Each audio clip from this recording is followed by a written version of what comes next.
Puluhan kendaraan roda 2 sama beberapa kendaraan roda 4 personil Polres Ogan Ilir diperiksa fisiknya. Hal ini untuk mengantisipasi kendaraan dinas yang hilang sama untuk kesiapan operasi ketupat.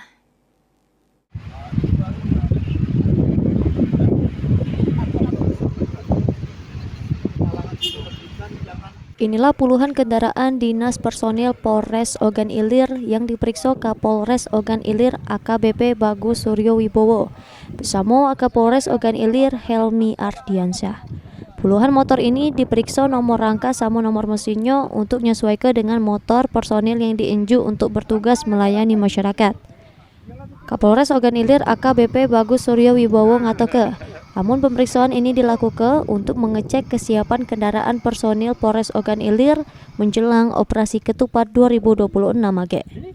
Selain itu, pengecekan yang dilakukan untuk memastikan amun kendaraan personil yang diinjuk untuk bertugas masih sesuai dengan yang diinjuk, serta masih jero keadaan layak pakai untuk jalan ke tugas di wilayah hukum Polres Ogan Ilir. Pengecekan terkait sarana prasarana yang ada di Polres Ogan Ilir, terutama terkait kendaraan baik itu R2 maupun R4 dan R6.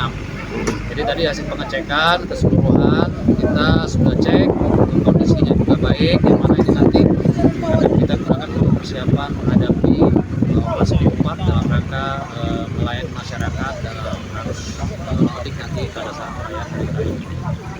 Ini yang di Polres saja atau gimana, Bang? Nah, kami akan lakukan pengecekan di Polsek juga, namun bertahap. Hari ini kita lakukan di Polres, nanti berikutnya nanti akan kita turun ke Polsek.